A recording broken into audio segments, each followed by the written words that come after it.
seminar participants have said, which is, so who doesn't want to use brain music therapy? And certainly I got to admit, that's my point of view. I mean, I guess it is because I'm also a person who's offering the service, but realistically, who doesn't want their brain to work better? And we're in an environment these days that is not very brain friendly. Between the stress and the toxicity and all these other things that go on, it just makes plain sense to want to take time to tune your brain up. So how does it work? How does this even function to be able to do this? Well, again, just as a reminder, there's 4 ranges of brainwave frequencies: delta the slowest, theta, alpha, and beta, which is the fastest. So delta is associated with sleep and brain damage. Theta is about being in a creative space, but it can also be associated with attention deficit. Alpha is our relaxed and alert place, the place where a lot of athletes talk about the zone, where the author Csikszentmihalyi talks about being in flow. Alpha is your flow experience. And then there's beta, which is where you're in focused attention, which is a great place to be, or if a person's in really high stress and their brain's running too fast, that's also associated with beta as well. So our brain entrains to the rhythms around it. So again, we've got those brainwave frequencies, and they'll actually be modulated. They will entrain to those signals around us. So when we listen to fast music, it tends to speed up our thinking. We tend to get pumped up. When we listen to slow and relaxing music, there's that tendency for our brains to slow down, so we feel more relaxed. We may enter a sort of a reverie, creative state from there. When we go out into nature, for instance, most waves off of a lake or an ocean will come in at a frequency that is resonant with the 8 Hertz frequency, which is why a lot of us find sitting by the ocean or by the lake so relaxing, because the rhythm of the waves gets us into that 8 Hertz alpha theta zone. Likewise, when we're around other people, you may notice that different people have effects on us. If you've got a friend who's always kind of up and always chatting and really talks fast, you may find yourself just being pulled into that energy and that rhythm, and you just kind of speed up. And then there may be other people who are either really calm, or maybe you know somebody's really depressing, and so their brain waves tend to be slower, and you notice you kind of slow down around them. So we have this tendency to entrain to things, people, places, events around us, and when that happens, our brains lock into specific rhythms that mirror our external circumstances. So, by exposing our brains to music that carries our own brain-specific fingerprint, this entrainment phenomenon is enhanced dramatically. So you know what it's like when you listen to relaxing music that you enjoy, how it kind of slows you down and relaxes you. Well, imagine the effect if that music was specifically designed to your brain. This is what brain music does. And so one of the exciting things about this is not only does it help you in the moment, but you're also reteaching your brain how to reach these different brain waves. Because here's what's happened. If you have a person who's high stress, high intensity, type A personality, their brain is used to going 1,000,000 miles an hour.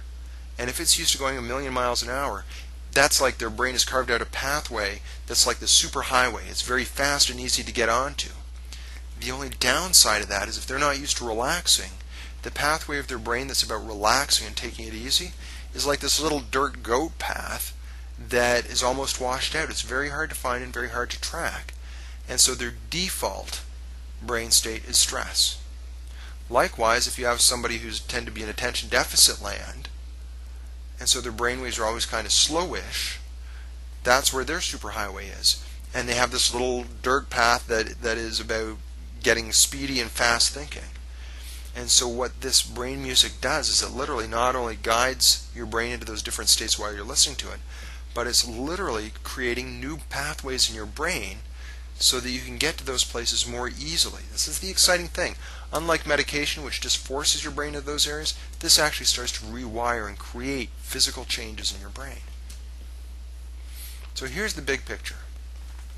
When we use brain music therapy, we're literally changing the pathways in your brain to become healthier and more flexible. This is what we call a hardware upgrade. Okay, so instead of, if we go back to the computer analogy, instead of doing a software upgrade, which may be looking at your belief systems, for instance, we're saying, no. Let's take you from a Pentium 2 and move you to a dual-core processor, which will essentially speed up everything. So all your programming runs faster, all your programming runs better. This is huge. As a certified hypnotherapist, I'm used to working with software, which can be a very powerful process. But since we've been working with this, I've really come to appreciate it's not just about the belief systems and the value systems and those things. It's also about how well can your brain process it. If you got a slow computer, it doesn't matter what your software is, it will always be slow. If we can get your brain working properly, give you the hardware upgrade, then your software just naturally works better and fires faster. So now, let's take a look at some sample electroencephalographs so you can really get an idea of how this works. Here we see what we call a healthy brainwave. You'll see the right hemisphere and left hemisphere are fairly balanced, they're fairly even. You see there's a fair bit of activity. You can really see what you're seeing there is a person with their eyes closed. They're fairly relaxed. They're floating around an alpha-theta state. So we're looking at about a 7 to 9 hertz signal depending on which thing you're looking at here.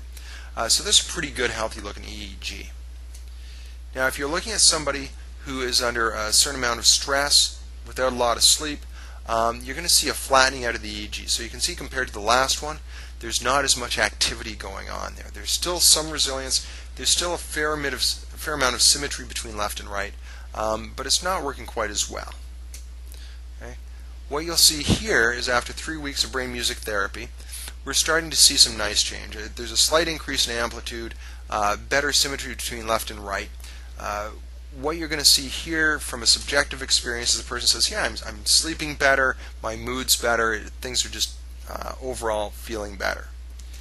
Now, this is dramatic. This is a person who's experiencing high stress and anxiety. So you can see how much more activity is going on in the right hemisphere than in the left. So remember what I said, one of the hallmarks of something like depression and anxiety, particularly depression, is overactivity in the right hemisphere. The emotional right hemisphere of the brain has taken over the left, and so the person's spinning out here. This was their subjective experience, and it certainly is borne up on their EEG as well.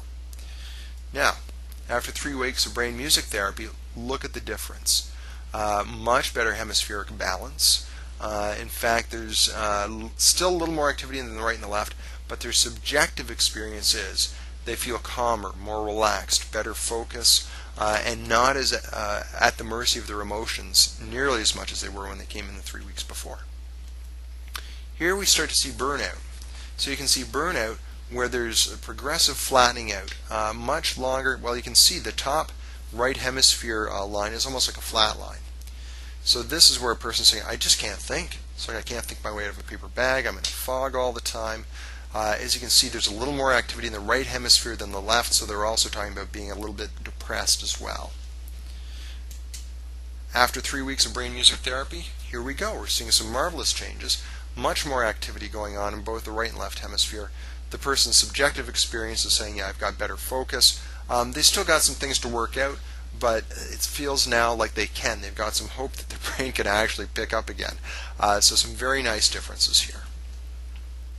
So what do you do? If you're interested in working with brain music therapy, how do you step into this? Well, the first thing that we do is we have a first appointment. The first appointment is where we typically take a history, and we also do the EEG. Now, there may be a pre-appointment to this where you contact me on the phone, we have a chance to have a conversation. By all means, if that's the case, there's actually an appointment before this, which is our telephone meeting. But our first in-person meeting will be where we do a history, take a look at the EEG, we do an EEG. After that, we send your data to our labs in New York where your music is created. A technician actually has to sit down, parse out the different elements of your brain, filter out the unhealthy signal, and then create the music. So that takes about 3 weeks. So 3 weeks later, we have a second appointment. Now, if you're in the London, Ontario area, we do this in person. If you're not, it's very easy for me to mail express courier the CD to you, and we have the second appointment over the phone. So really,